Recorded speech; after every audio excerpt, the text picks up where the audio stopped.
Hi friends, Morbi સ્ટારની અંદર cameraman હસમુખભાઈવાળા સાથે હું આતિમ રંગવાલા આપ સૌનું સ્વાગત કરું છું, વેલકમ કરું છું।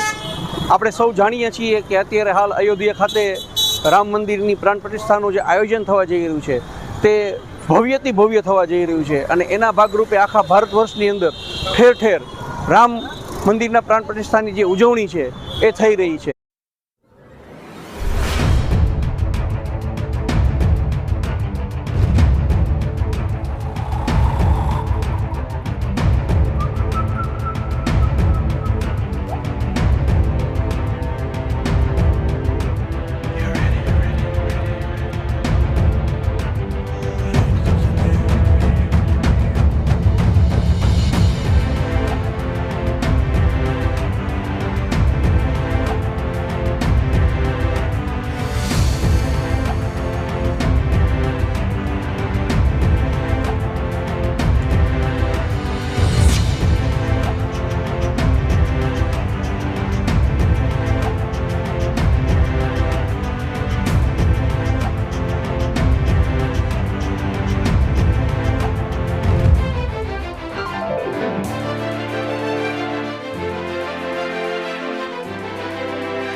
તો આપણું મોરબી શહેર પણ એમાં કેમ પાછળ હોય?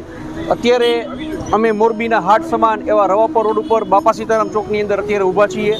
આ જે સિરીઝ છે આખી એ આપણે ચાલુ છે। આપણે આની પહેલાં વાઘપરા, ત્યાર પછી નવું બસ સ્ટેન્ડ, દરબારગઢ, આ બધા વિડીયો અમે આપના માટે લાવ્યા છીએ।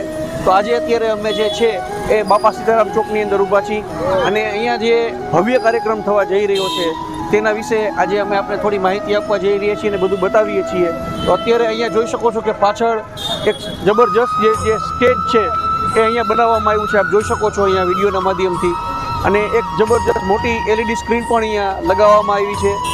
આ જે બાપા સીતારામ ચોકની અંદર જે આયોજન છે આ આયોજન એવી રીતનું થવાનું છે કે અમે વિડીયો શૂટ કરીએ છીએ એ પછી કદાચ લેટ મળશે તમને, પણ આજે રાત્રે એટલે કે રવિવારે 21 તારીખે આજે રાત્રે અહીંયા રાત 9 વાગ્યાથી જે કાર્યક્રમો છે શરૂ થઈ જવાના છે।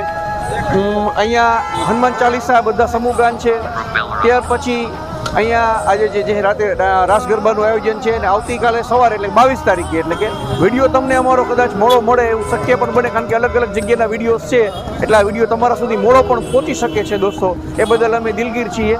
પણ 22 તારીખે સવારે 9 વાગે 4 જગ્યાએથી શોભાયાત્રા નીકળશે અને એ શોભાયાત્રા બાપા સીતારામ ચોકમાં અહીંયા ભેગી થશે અને એનું ભવ્યથી ભવ્ય સ્વાગત અહીંયા કરવામાં આવશે અને બપોરે 12:20 કલાકે અહીંયા જે અયોધ્યાથી લાઈવ આરતી થવાની છે મહાઆરતી એ સૌ સાથે મળી અને મહાઆરતીનો લાવો પણ અહીંયા લેવાનો છે. તો દોસ્તો, તમે આ કાર્યક્રમોના લાભ લ્યો એવી અમે રિક્વેસ્ટ કરીએ છીએ. ડેકોરેશન પણ એટલી સંખ્યામાં કરવામાં આવ્યું છે. સામે આપણે અહીંયા જે લક્ષ્મણ દ્વાર છે એ પણ રહ્યો છે, આપ જોઈ શકો. અલગ અલગ જગ્યાએ 4 દ્વાર બનાવવામાં આવ્યા છે. દ્વાર આવી રીતે 4 દ્વારો છે. એક શ્રીરામ છે, ત્યાર પછી જે સરદાર પટેલ છે કે હનુમાનજી દ્વાર બનાવવામાં આવ્યું છે.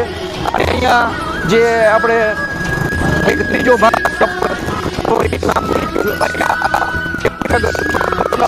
છે અને એક છે એ સીતામૈયા દ્વાર બનાવવામાં આવ્યો છે અને તૈયારીઓ છે. તો વિડીયોને બને તેટલો શેર કરો, વિડીયો લાઈક અને આપણે હજી સુધી જો અત્યારે ચેનલ સબસ્ક્રાઇબ કરો અને કોમેન્ટ કરી જણાવશો કે અમે જે આપના માટે મહેનત કરી રહ્યા છીએ એ આપને કેવી લાગી રહી છે અને પસંદ આમ કોમેન્ટ કરી અને જણાવશો, અમને સપોર્ટ કરશો. એ ખાસ જગ્યા સાથે આપ સર્વે અમે રૂબરૂ થશું. ત્યાં સુધી કેમેરામેન હસમુખભાઈ વાળા, સહયોગી જગદીશભાઈ પરમાર સાથે મને હાથી રંગવાલાને રજા આપશો. આભાર, ધન્યવાદ.